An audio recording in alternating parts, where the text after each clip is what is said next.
Hi all, welcome to Salesforce in 5 minutes. In this video, we're going to understand what are after triggers in Salesforce and when do we use after triggers in Salesforce. So basically, whenever we want, if object X is updated or if object X value is inserted, we want some value to be updated inside Y. In such cases, we use after trigger. So basically, to understand it with a real-time example, let's say if I want some field of the contact is updated and automatically this account, that is Dickinson PLC account, should also be automatically updated. So basically when I'm updating the contact, I want the contact should be also account should be also updated. In such cases we use after triggers in Salesforce. So to understand it code wise and with a real time example, let's say whenever I'm going to update the email of this contact, whenever I'm going to update the email of this contact, the account that is connected to it, okay, account site should automatically get to yes.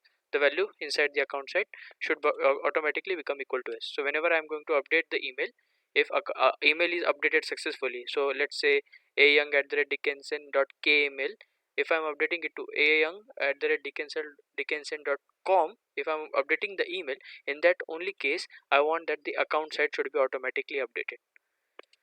So let's jump to our developer console.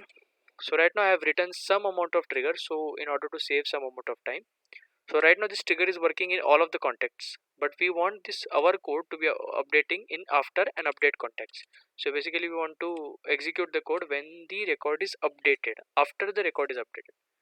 So as our requirement was when the email is updated. Now to understand if the email is updated or not, we can use this line. So first of all, we have used this for contact loop. Using trigger.new, I am getting the recent contact which I am going to update. So basically, if I am going to update this contact, automatic this contact will be inside the trigger.new, and I am fetching one of the contact out of it, that is Salesforce Young, which I am opening, which I am getting the contact. And once I am getting the contact, I am checking whether the email that we have updated to is not equivalent to the old email. What do I mean by that is, now the trigger.new will have the newer versions of the record. So let's say if I'm going to update the email as ayoung at the dickinson.com, if I'm going to update, the trigger.new will consist of this ayoung at the dickinson.com, but the trigger.old map will have ayoung.dickinson.kml, that is the old value of the email. So the old value of the email will be inside the trigger.old map, and the new value will be inside the trigger.new, which we are fetching using contact c and c.email. So basically, if c.email, that is dickinson.com, that dickinson.com at the dickinson.com is not equivalent to dickinson.kml, we are getting the dickinson.kml using trigger.old map. If you want to understand how the old map and new map and everything works, just go to my previous video to understand how it works. So if this is updated, this statement is used whether the particular field is updated or not, that is email field is updated or not. If the email field is updated, I am just going to add.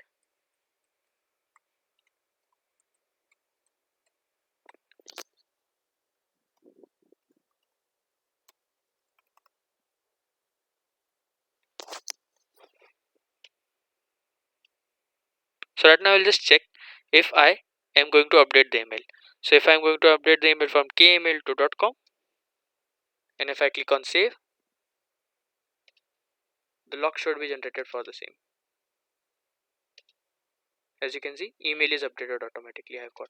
But what if I go and I change from com to, again, just keep it as com only, and I did not update the email at all, and if I go to the log again, I can see no log is generated at all. So now we have got the code when the email is updated or not. Let's capture the account ID. We need to get the account ID which we need to update. So that this is the account ID. We will get it using creating the list.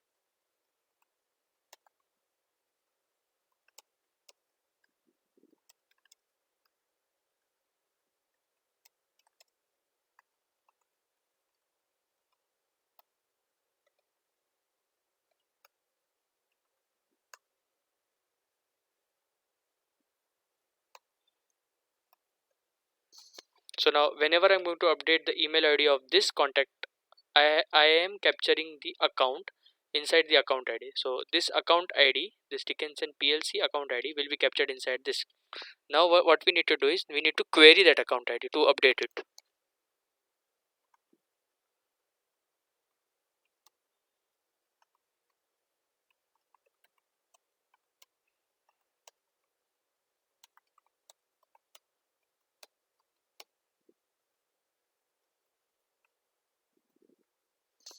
So inside this ACC list, as we are querying this account using this account ID, whatever we have captured, this is Dickinson PLC will be existing inside it.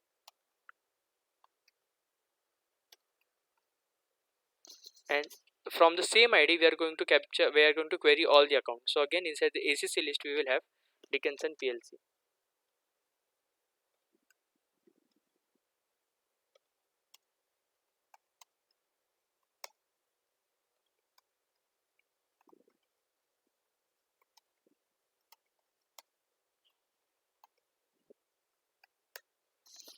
As it is a list, I have to apply a for loop.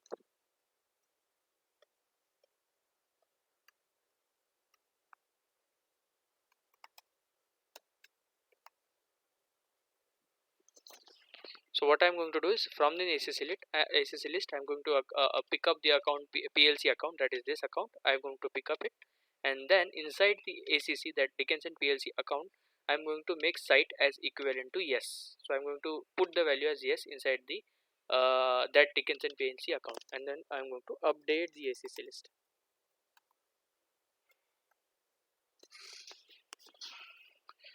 So right now, if I'm going to update the account, so if I update to Yahoo, and if right now the Dickinson PLC account set value is none yet. So if I'm going to save it, as the email is updated,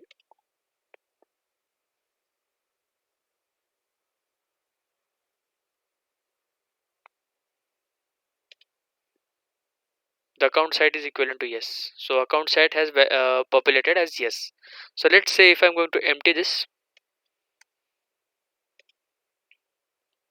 and if I do not update, I am just going to remove OO, and again I'm going to put double O inside it, and I'm going to click on save.